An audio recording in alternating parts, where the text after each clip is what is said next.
Pada pagi hari ini tema yang diberikan kepada saya yang sudah ditetapkan oleh Majelis GKI Hosana itu temanya dalam bahasa Inggris ya, temanya Misunderstanding God's Love atau Misunderstanding About God's Love, begitu kan? Seperti yang saya pernah katakan, kalau temanya ditulis di dalam bahasa Inggris, maka dalam khotbah saya akan memberikan judul di dalam bahasa Indonesia dan sebaliknya ya. Judul khotbah sesuai dengan tema yang diberikan adalah judul khotbah hari ini, keliru di dalam memahami tentang kasih Allah. Salah paham ya, keliru di dalam memahami tentang kasih Allah. Kita akan bersama-sama membuka beberapa bagian firman Tuhan. Kita membuka Injil Yohanes pasal yang ketiga ayat yang ke-16. Satu ayat yang tidak asing lagi, ayat yang harus dihafal oleh banyak orang percaya ya. Yohanes 3 ayat ke-16. Firman Tuhan berkata demikian, karena begitu besar kasih Allah akan dunia ini, sehingga karena kasih Allah yang begitu besar, maka Ia telah mengaruniakan anaknya yang tunggal, supaya setiap orang yang percaya kepadanya, kepada anaknya yang tunggal itu, tidak binasa, melainkan beroleh hidup yang kekal. Kemudian kita membuka Roma, surat Paulus kepada jemaat di Roma, pasal yang kelima, sebelum kita masuk ke dalam pasal yang ke-8 ya. Pasal yang kelima, Roma pasal kelima, ayat yang ke-3 sampai dengan ayat yang kelima. Roma pasal 5 ayat yang ketiga sampai dengan ayat yang kelima. Rasul Paulus menyampaikan demikian, dan bukan hanya itu saja, kita orang-orang percaya, orang Kristen malah bermegah juga dalam kesengsaraan kita. Karena kita tahu bahwa kesengsaraan itu sendiri menimbulkan ketekunan atau daya tahan. Dan ketekunan itu menimbulkan tahan uji, dan tahan uji memunculkan di dalam hati kita pengharapan. Dan pengharapan tidak mengecewakan, karena kasih Allah telah dicurahkan di dalam hati kita oleh Roh Kudus yang telah dikaruniakan kepada kita. Ya, kemudian kita akan masuk ke dalam pasal yang ke-8. Roma pasal yang ke-8. Kita akan melihat ayat 16 sampai dengan ayat yang ke-20. Ya. 16 ayat Roma pasal yang ke-8. Oh, sorry ya. Bukan ayat 16, ayat 35. 35 mengatakan demikian. Siapakah yang akan memisahkan kita dari kasih Kristus? Penindasan atau kesesakan, harusnya di dalam bahasa Indonesia dibalik ya. Ya, kesusahan dan penindasan atau penganiayaan atau kelaparan atau ketelanjangan atau bahaya atau pedang. Seperti ada tertulis, oleh karena Tuhan, kami orang percaya ada dalam bahaya maut sepanjang hari. Kami telah dianggap sebagai domba-domba sembelihan. Tetapi dalam semuanya itu kita lebih daripada orang-orang yang menang oleh Dia yang telah mengasihi kita. Sebab aku yakin, kata Rasul Paulus, baik maut maupun hidup, baik malaikat-malaikat maupun pemerintah-pemerintah, baik yang ada sekarang maupun yang akan datang, atau kuasa-kuasa, baik yang ada di atas maupun yang ada di bawah, ataupun sesuatu makhluk lain, tidak akan ada yang dapat memisahkan kita dari kasih Allah yang ada di dalam Kristus Yesus Tuhan kita. Dan bagian terakhir kita membuka surat Yohanes yang pertama. Ya, 1 Yohanes pasal yang keempat. Langsung pasal 3 ayat 18, saudara silahkan baca di rumah. 1 Yohanes 4 ayat 16 sampai dengan 20 ya. 1 Yohanes 4 ayat 16. Kita telah mengenal dan telah percaya akan kasih Allah kepada kita. Allah adalah kasih, dan barang siapa berada di dalam kasih, tetapnya dihilangkan, berada di dalam kasih, ia berada di dalam Allah dan Allah di dalam dia. Di dalam hal inilah kasih Allah sempurna di dalam kita, yaitu bahwa kita mempunyai keberanian percaya pada hari penghakiman. Karena sama seperti Dia, kita juga ada di dalam dunia ini. Di dalam kasih tidak ada ketakutan, kasih yang sempurna melenyapkan ketakutan, sebab ketakutan mengandung hukuman, dan barang siapa takut, ia tidak sempurna di dalam kasih. Kita mengasihi, ayat 19, karena Allah telah lebih dahulu mengasihi kita. Jikalau seseorang berkata, aku mengasihi Allah, dan ia membenci saudaranya, maka ia adalah pendusta. Karena barang siapa tidak mengasihi saudaranya yang dilihatnya, tidak mungkin mengasihi Allah yang tidak dilihatnya. Dan perintah ini kita terima dari Dia. Barang siapa mengasihi Allah, dan orang yang mengasihi Allah adalah orang yang telah lebih dahulu mengenal kasih Allah, mengalami kasih Allah, maka dikatakan, barang siapa mengasihi Allah, ia harus juga mengasihi saudara-saudaranya. Sampai di sana pembacaan firman Tuhan. Berbahagialah saudara yang mendengarkan firman Tuhan dan dengan pertolongan Roh Kudus memahami dan mentaatinya di dalam hidup sebagai orang percaya. Saudara-saudaraku jemaat sekalian yang dikasihi oleh Tuhan, hari ini kita berbicara tentang kasih Allah, ya. Kasih Allah kepada kita, kasih Allah kepada orang-orang percaya. God's love, ya. Kalau kita berbicara tentang kasih Allah, maka saya percaya setiap orang Kristen tahu tentang kasih Allah. Ya, tahu, kita sudah sering mendengar. Ya, bahkan bukan hanya tahu tentang kasih Allah, orang-orang Kristen juga meyakini, mengetahui pula bahwa kita sebagai orang-orang Kristen bukan hanya kita mengenal kasih Allah, tetapi kita juga telah menerima kasih Allah. Kita telah menerima kasih Allah. Dari mana kita tahu? Melalui anugerah Allah memberikan Yesus Kristus sebagai juru selamat yang telah memberikan keselamatan yang kekal kepada kita. Melalui Yesus Kristus diberikan kepada kita, menebus kita dari hukuman yang kekal, maka kita mengenal kasih Allah. Ya, nah, saudara-saudara kita tahu, ya kita sering mendengar tentang kasih Allah. Tetapi sekalipun demikian, ya saudara, ada cukup banyak. Mungkin tidak termasuk saudara, mudah-mudahan tidak termasuk kita sekalian ya. Ada cukup banyak orang-orang yang mengaku dirinya Kristen, tahu kasih Allah, meyakini sebagai orang yang telah dikasih oleh Allah, tetapi keliru di dalam memahami. Tahu tetapi keliru di dalam memahami kasih Allah. Seperti tema kita, misunderstanding God's love. Keliru, salah paham di dalam memahami, di dalam mengerti akan kasih Allah yang Dia sudah tahu itu. Saudara-saudara mungkin bertanya, apa masalahnya kalau keliru di dalam memahami kasih Allah? Apa jadi problem? Apa masalah? Masalah saudara. Kalau saudara dan saya keliru di dalam memahami kasih Allah yang kita tahu itu, tapi keliru memahaminya, salah paham, maka saudara, kekeliruan, kesalahpahaman tentang kasih Allah itu punya dampak buruk, punya akibat yang negatif terhadap diri kita, baik itu terhadap iman kita maupun terhadap kehidupan kita sebagai orang Kristen. Iman kita dan kehidupan kita sebagai orang Kristen akan sedikit banyak terpengaruh, terdampak buruk, terdampak negatif akibat kita salah mengerti tentang kasih Allah. Saudara, inilah pokok bahasan, pokok kebenaran yang menjadi inti utama dari khotbah saya.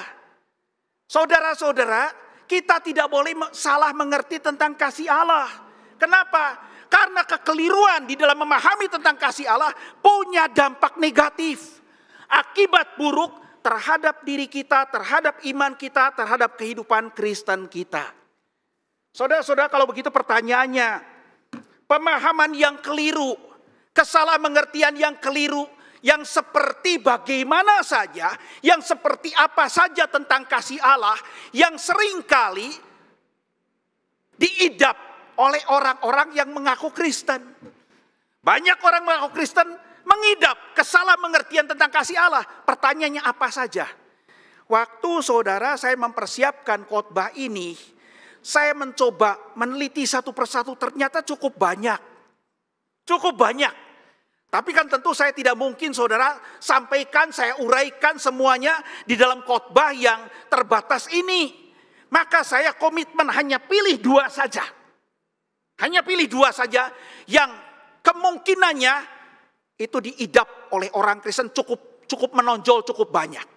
Ya, kalau begitu pertanyaannya hari ini, kekeliruan apa saja di dalam memahami tentang kasih Allah yang seringkali terjadi dianut ya oleh orang-orang yang mengaku Kristen? Ada 2. Yang pertama, jadi saya akan berikan PowerPoint hari ini mulai sekarang hanya poin besarnya saja. Tidak akan ada kata-katanya yang kecil-kecil. Nanti kata-kata yang kecil saudara bisa mendengarkan penjelasannya dari saya. Yang pertama, pemahaman bahwa Allah pasti akan membuat orang-orang Kristen yang dikasihinya itu akan selalu sehat, tidak pernah mengalami sakit penyakit, dan selalu makmur, selalu kelimpahan harta materi. Nah, seperti itu saudara. Ini yang pertama. Allah mengasihi. Akibat daripada kasih Allah kepada orang Kristen adalah apa? Maka orang Kristen yang dikasihinya pasti akan selalu sehat, selalu makmur. Saudara-saudaraku yang dikasihi Tuhan, pemahaman tentang kasih Allah yang seperti ini banyak terjadi kepada orang-orang Kristen khususnya di Indonesia. Allah mengasihi, buktinya apa? Ya kita sehat. Maka seringkali saya mendengarkan, Tuhan itu baik. Kenapa saya sehat? Ya saudara, memang waktu kita sehat Tuhan baik. Pertanyaannya kalau kita sakit, apakah Tuhan tidak baik? Berubah kebaikannya, berubah kasihnya. Waktu kita mungkin makmur, tidak kekurangan suatu, berlimpah harta kekayaan. Kita seringkali mendengar orang Kristen berkata, Tuhan itu baik ya. Pertanyaannya, kalau saudara kesulitan finansial seperti kondisi pandemi sekarang, hampir jarang orang yang tidak mengalami kesulitan. Pertanyaannya, apakah Tuhan masih baik? Teologi kemakmuran atau the prosperity theology punya pemahaman tentang kasih Allah yang seperti itu. Kasih Allah yang keliru. Bahwa kalau orang dikasih oleh Allah, maka orang itu akan selalu sehat, selalu makmur. Saudara-saudaraku, saya mengatakan kepada saudara, bahwa teologi kemakmuran, sekalipun memakai Alkitab, tapi salah menafsir dan mengajarkan ajaran yang menyimpang daripada ajaran firman Tuhan. Tidak alkitabiah, sekalipun pakai Alkitab, saudara. Ya, itu sangat menyesatkan. Saudara-saudaraku yang dikasihi Tuhan, apa buktinya teologi kemakmuran itu keliru? Buktinya kita lihat, saudara. Ya, apakah dalam kondisi pandemi di dunia ini, sebelum pandemi dan sesudah pandemi, orang-orang Kristen tidak terkena apa yang disebut sebagai COVID-19 itu? Selalu sehat? Tidak selalu sehat. Jika teologi kemakmuran benar, maka orang Kristen, saudara, imun, kebal terhadap sakit penyakit termasuk COVID-19. COVID-19. COVID itu penyakitnya, saudara. Virusnya corona, ya jangan ditukar-tukar. Penyakit corona, lalu virus COVID. COVID itu penyakitnya. Corona virus disease, ya, 19. Jadi penyakitnya. Orang yang terkena virus corona akan menderita COVID-19. Begitu kan? Nah, saudara, kalau betul teologi kemakmuran itu sesuai dengan ajaran Alkitab, maka Allah pasti tidak akan pernah menyangkali janjinya. Orang Kristen akan kebal terhadap segala sakit penyakit. Tidak akan mengalami yang sakit namanya terminal illness. Sakit yang membawa kepada kematian. Dan orang Kristen hari ini pada waktu dunia menderita pandemi ini. Di Indonesia sekarang sedang dicanangkan. Hari ini kan kategori lansia. Vaksinasi. Tidak perlu daftar vaksin. Tidak perlu ikut vaksinasi. Kenapa? Kan Tuhan mengasihi kita. Maka orang yang dikasih oleh Tuhan kebal terhadap sakit penyakit. Kalau teologi kemakmuran itu benar. Tapi buktinya kita melihat. Sebelum adanya vaksinasi ada begitu banyak orang Kristen yang terpapar COVID dan meninggal dunia. Dan tidak sedikit saudara-saudara, saya melihat, saya mendengar. Pendeta-pendeta yang begitu saleh. pelayanannya sungguh-sungguh setia di hadapan Tuhan, sangat dibutuhkan oleh jemaatnya. Lebih baik pelayanannya dari saya terkena dampak COVID, menderita COVID dan meninggal dunia. Tidak imun. Maka hari ini saudara sekalian semuanya menjaga diri terhadap COVID-19 dengan apa? Menjaga protokol kesehatan. Terus kan? Ya kan? Vaksinasi. Setelah divaksin, pertanyaannya apakah saudara jadi kebal? Vaksin itu membuat kebal? Tidak. Vaksin itu hanya alat untuk memperkenalkan tubuh kita kepada virus musuh kita yang baru. Yang sudah dinonaktifkan, sudah mati. Supaya muncul di dalam diri kita kekebalan, imunitas. Tapi tidak semua yang divaksin muncul imunitasnya, konon katanya. Ya, itu hanya 70% dari yang divaksin muncul imunitasnya. Maka kita sekalian setelah vaksin masih bisa kena nggak? Bisa kena, bisa meninggal, terpapar. Tidak imun saudara-saudara. Maka kita harus menunggu dengan sabar. Sampai seluruh rakyat Indonesia divaksin dengan asumsi hanya 70% yang keluar imunitasnya, kekebalan tubuhnya setelah divaksin.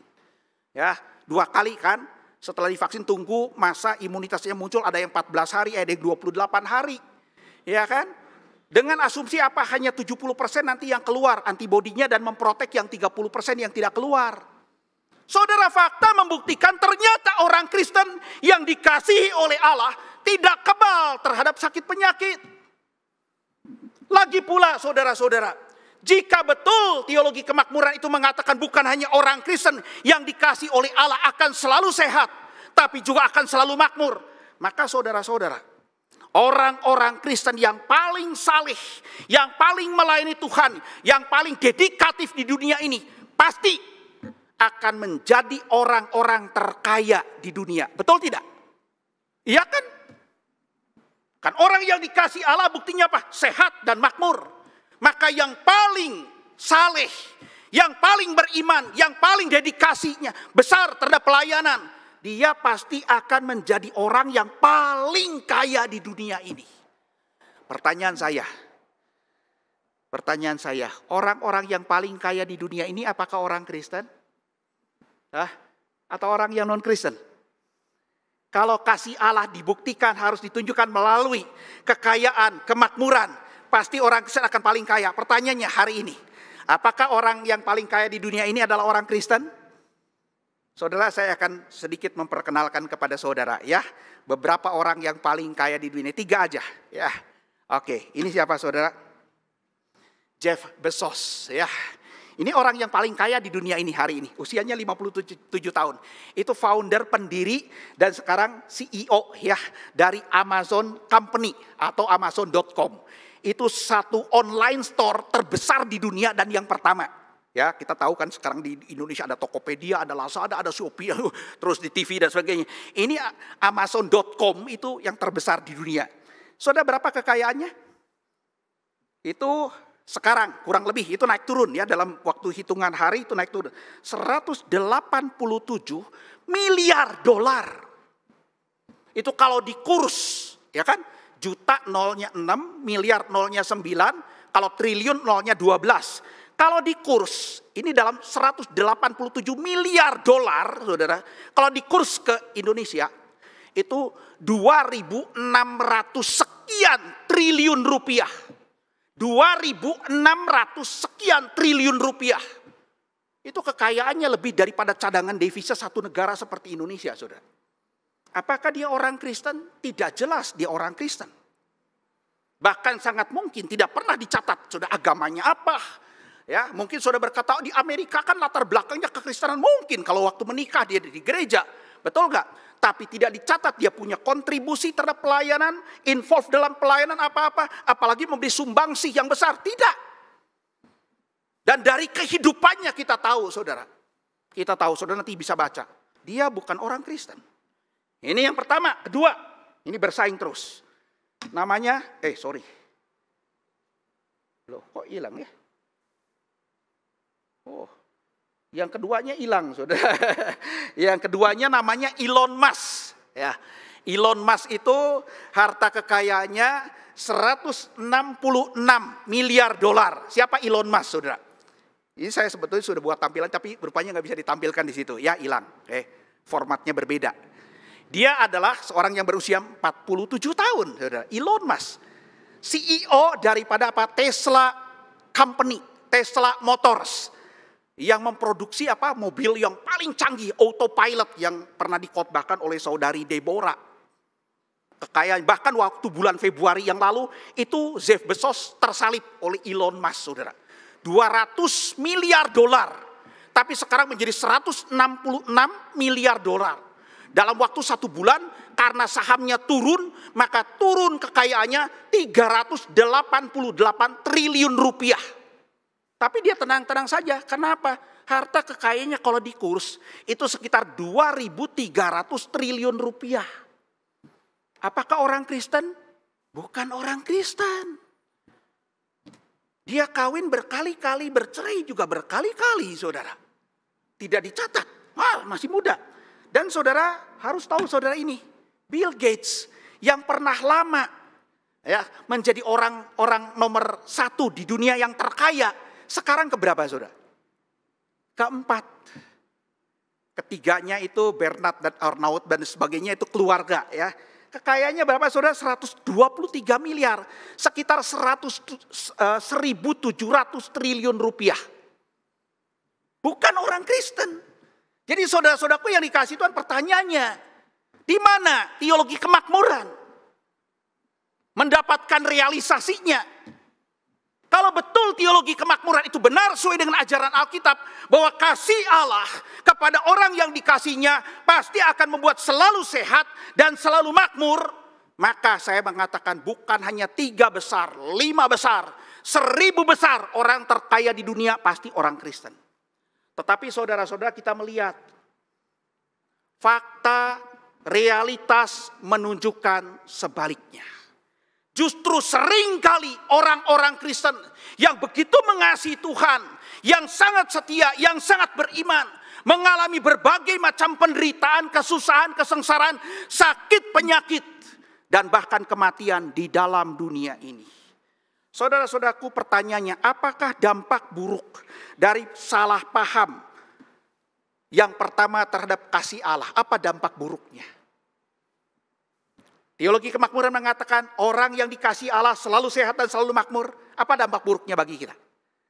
Ketika ada seorang Kristen yang betul-betul beriman kepada Tuhan, setia kepada Tuhan, lalu mengidap satu sakit penyakit yang ganas, yang akan sebentar lagi mengantar dia kepada kematian, atau seorang Kristen yang betul-betul melayani Tuhan, tapi hidupnya selalu didera dengan kesulitan ekonomi, kesulitan finansial, dari hari ke hari, bertahun-tahun selalu mengalami kesulitan finansial. Saudara, orang seperti itu bisa akan merasa tidak dikasih oleh Allah. Kenapa? Menderita sakit, menderita kemiskinan, akan merasa tidak dikasih oleh Allah.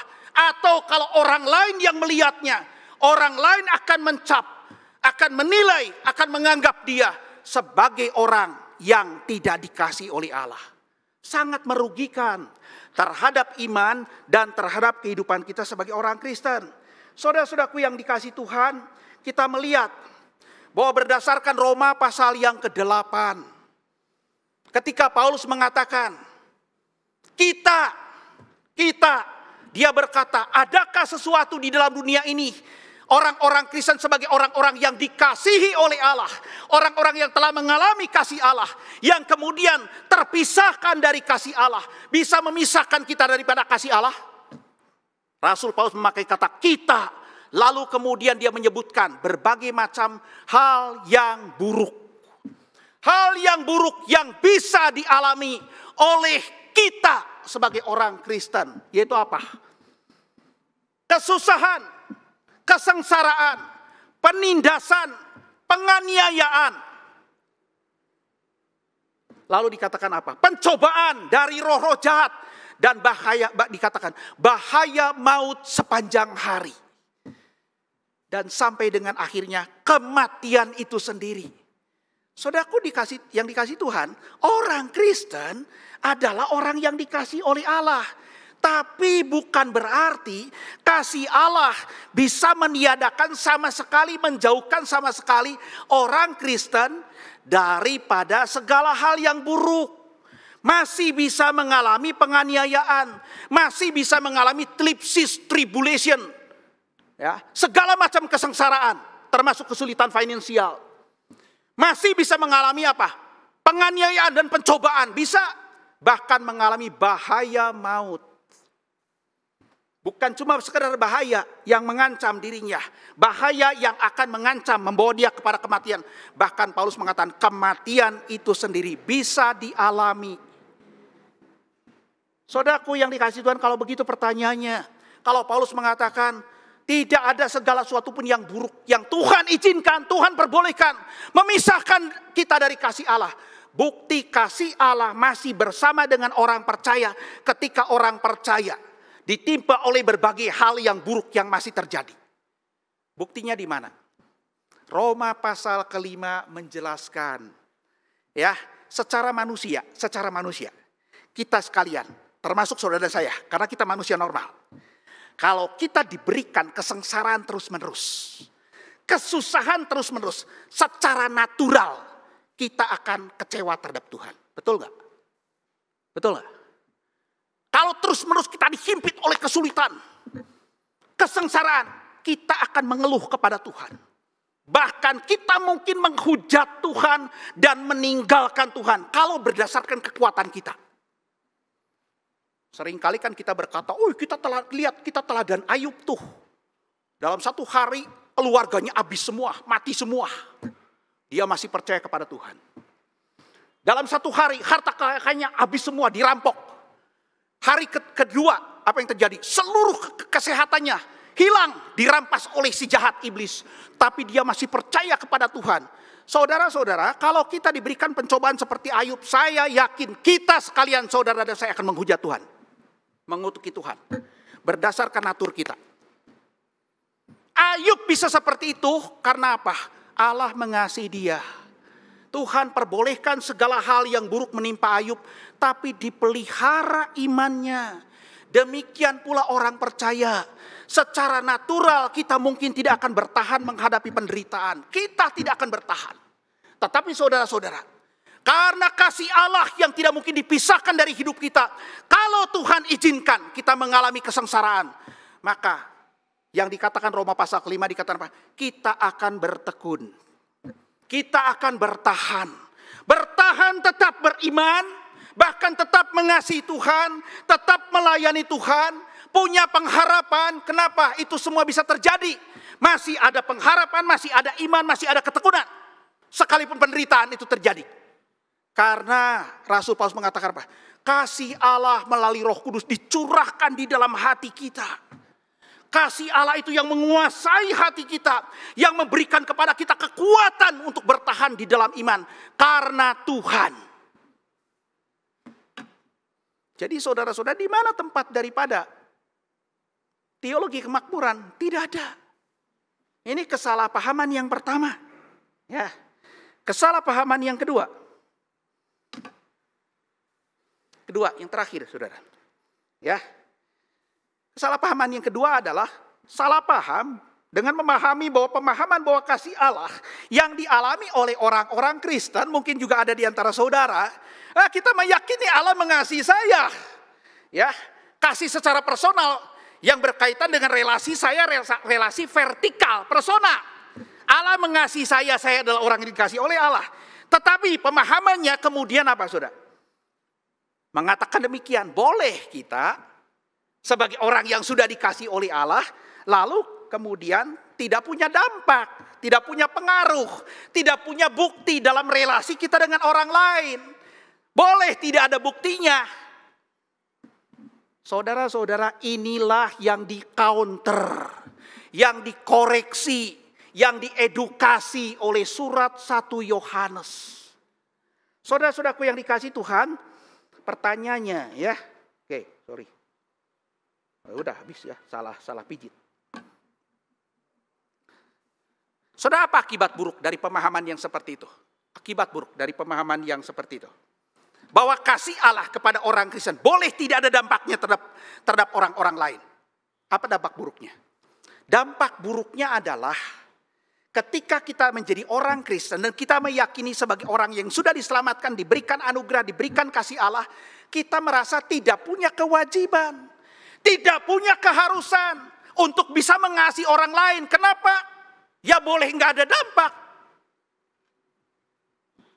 Saudara, kita lihat di dalam 1 Yohanes hal itu dikoreksi. Kalau kita melihat di dalam 1 Yohanes, saya senang dengan surat 1 Yohanes 1, 2, dan 3 Yohanes. Surat yang sangat komunal, bicara tentang persekutuan orang percaya. Maka saudara, masalah relasi dan masalah disharmoni di dalam relasi di dalam sebuah gereja Tuhan antara orang percaya sudah terjadi sejak abad pertama. Kalau hari ini di GKM Hosana mungkin ya ada di antara jemaat yang punya relasi yang disharmoni dengan sesama anggota jemaat, tidak perlu kecil hati. Persoalan itu kita bisa alami, hanya kita harus tahu bagaimana kita mengatasinya. Jangan tenggelam, jangan menyerah terhadap persoalan itu. Kalau dari tataran pemimpin gereja, GKM Hosana itu sudah sangat baik. Dari hamba Tuhan, kompak, penatua, saling menghargai, sampai dengan diaken. Mungkin ini dia ada terjemahat sudah ya kan? Mungkin ada orang Kristen berkata, ya kalau saya dikasih oleh Tuhan, boleh tidak mengasihi orang lain. Apakah betul? Surat 1 Yohanes membahas 2 macam dosa. 2 macam dosa yang seringkali terjadi kepada orang Kristen. Dosa yang pertama adalah apa? 1 Yohanes pasal 4. Yaitu apa saudara? Mengikuti atau kemudian ikut menyebarkan ajaran antikristus, ajaran sesat yang dimaksudkan. Itu pertama. Yang kedua adalah dosa yang kedua, yang seringkali dianggap tidak dosa, bukan dosa, yaitu apa? Gagal mengasihi sesama saudara seiman. Nah ini saudara, ya. Padahal kan tadi kita melihat di dalam 1 Yohanes ayat-ayat yang tadi kita baca.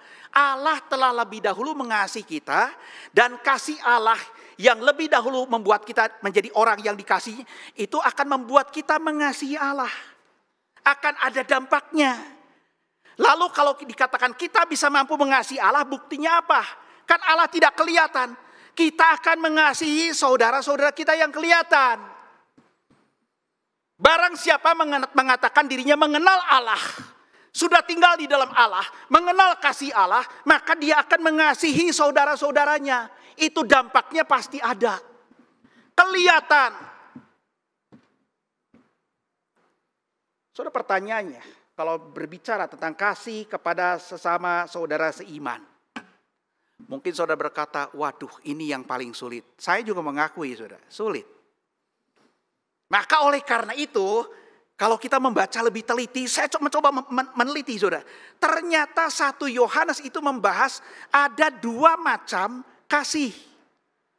2 kategori kasih. Di mana kedua-duanya sebetulnya tidak dapat dipisahkan. Ya, tidak dapat dipisahkan, menyatu. Nanti akhirnya kedua-duanya akan terjadi kepada diri orang percaya. Yang pertama adalah jenis kasih yang saya sebut kasih yang minimal. Yang kedua adalah kasih yang maksimal.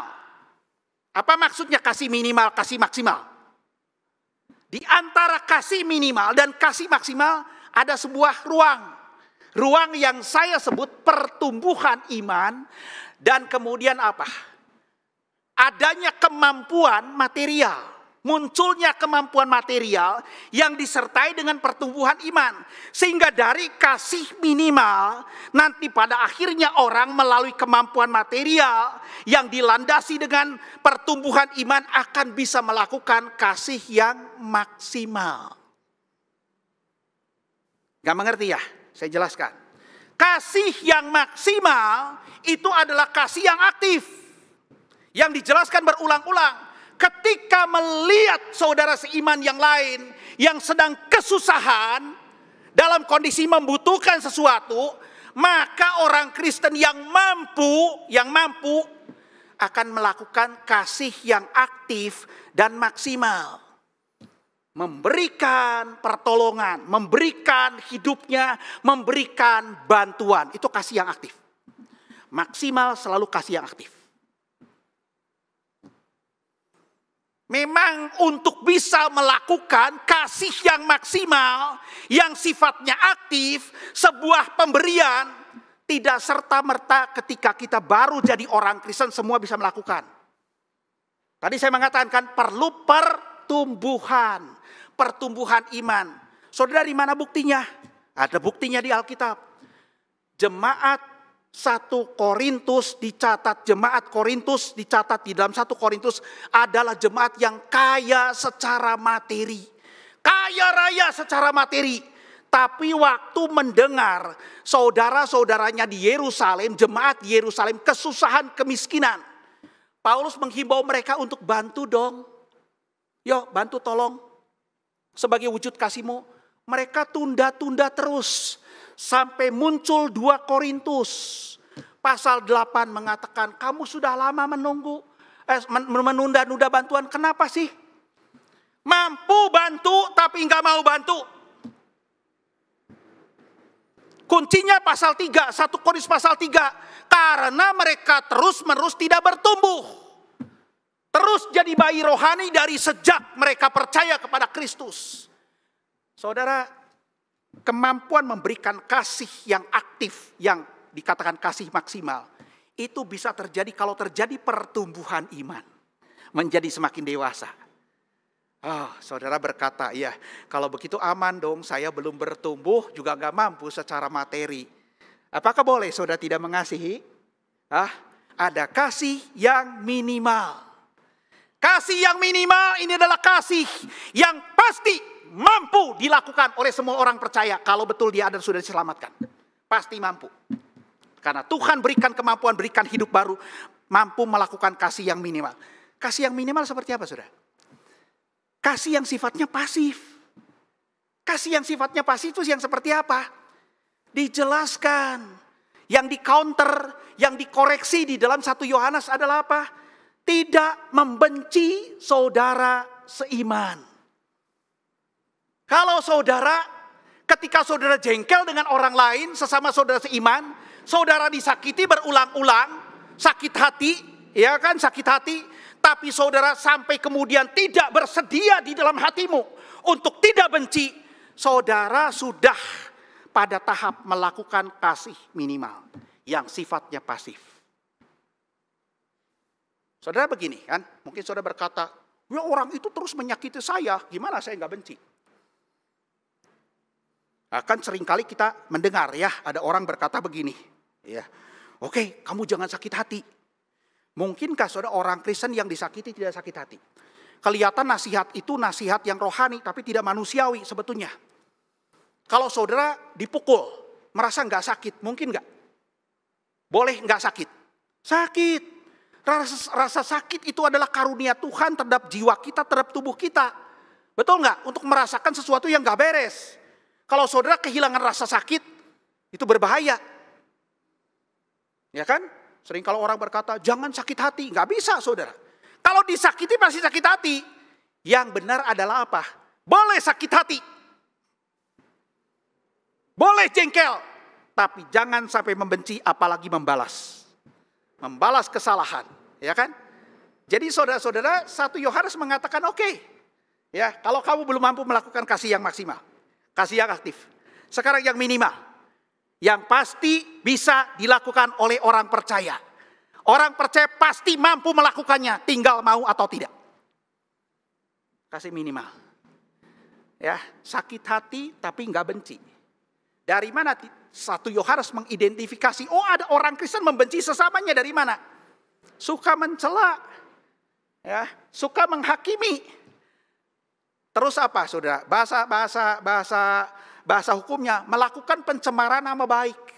Terus menghasut orang-orang lain. Jadi dia sakit hati, ya. Cara dia membalas adalah apa? Jadi sakit hati, membalas, tidak gagal dalam mengasihi. Caranya apa? Orang itu menyakiti saya pribadi, maka saya menyakiti melalui orang lain.